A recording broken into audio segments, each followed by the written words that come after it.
ଆଜିଠୁ ଆରମ୍ଭ ହେଲା ଲକ୍ଷପତି ଦିଦି ଯୋଜନା। ତେବେ ଲକ୍ଷପତି ଦିଦି ଯୋଜନାରେ କେଉଁମାନେ ହୋଇପାରିବେ ସାମିଲ?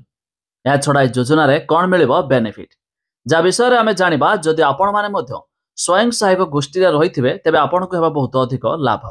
ଆସନ୍ତୁ ସମ୍ପୂର୍ଣ୍ଣ ଅପଡେଟ୍ ଜାଣିବା। ତା ପୂର୍ବରୁ ଭିଡ଼ିଓକୁ ଲାଇକ୍ କରନ୍ତୁ। ସବସ୍କ୍ରାଇବ୍ କରିନଥିଲେ ଏବେ ସବସ୍କ୍ରାଇବ୍ କରି ପାଖରେ ଥିବା ଘଣ୍ଟି ଚିହ୍ନକୁ ଦବାଇ ଦିଅନ୍ତୁ। ଦେଖନ୍ତୁ, ସଶକ୍ତ ହେବେ ମହିଳା। ଆଜିଠୁ ପ୍ରତ୍ୟେକ ଜିଲ୍ଲାରେ ଆରମ୍ଭ ହେଉଛି ଲକ୍ଷପତି ଦିଦି କର୍ମଶାଳା। ଉପମୁଖ୍ୟମନ୍ତ୍ରୀ ପ୍ରଭାତୀ ପରିଡ଼ାଙ୍କ ନିର୍ଦ୍ଦେଶ କ୍ରମେ ଆଜିଠୁ ଆରମ୍ଭ ହୋଇଛି ଲକ୍ଷପତି ଦିଦି କର୍ମଶାଳା। ରାଜ୍ୟର ସବୁ ଜିଲ୍ଲାରେ ଏହି କର୍ମଶାଳା ଆରମ୍ଭ ହେବ। ମହିଳାଙ୍କୁ ସଶକ୍ତ କରିବାକୁ ଏଭଳି ଯୋଜନା କରିଛନ୍ତି କେନ୍ଦ୍ର ସରକାର। ତେବେ ଯୋଜନାରେ ମହିଳାଙ୍କୁ ରୋଜଗାରକ୍ଷମ କରିବାକୁ ଉଦ୍ୟମ ହେଉଛି। ସ୍କିଲ୍ ଡେଭଲପମେଣ୍ଟ ଯୋଜନା ମାଧ୍ୟମରେ ଟ୍ରେନିଂ ମଧ୍ୟ ଦିଆଯାଉଛି।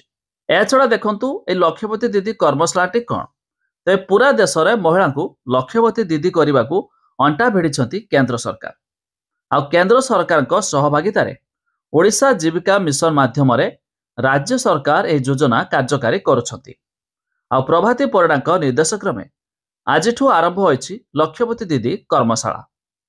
ତେବେ ଏହି କର୍ମଶାଳାରେ ପ୍ରତ୍ୟେକ ଜିଲ୍ଲାର କମ୍ୟୁନିଟି ସପୋର୍ଟ ଷ୍ଟାଫ୍, ସମ୍ଭାବ୍ୟ ଲକ୍ଷପତି ଦିଦି ଓ ଲକ୍ଷପତି ଦିଦି ପ୍ରମୁଖ ଉପସ୍ଥିତ ରହିବେ। ଏହାଛଡ଼ା ଏହାର ପ୍ରଶିକ୍ଷଣ କ'ଣ ଦେଖନ୍ତୁ। ଆପଣ ବି ହୋଇପାରିବେ ଲକ୍ଷପତି ଦିଦି। ତେଣୁ ପ୍ରତ୍ୟେକ ଆଜିଠାରୁ ଆରମ୍ଭ ହୋଇଛି କର୍ମଶାଳା।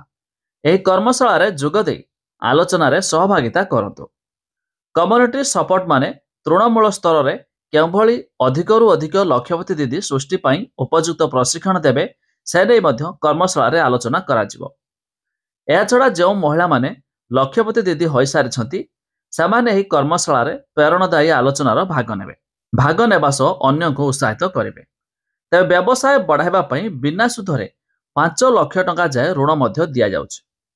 ତେବେ 2027 ସୁଦ୍ଧା ଓଡ଼ିଶାରେ 25 ଲକ୍ଷ ଲକ୍ଷପତି ଦିଦି ସୃଷ୍ଟି କରିବାକୁ ଲକ୍ଷ୍ୟ ମଧ୍ୟ ରଖିଛନ୍ତି ରାଜ୍ୟ ସରକାର।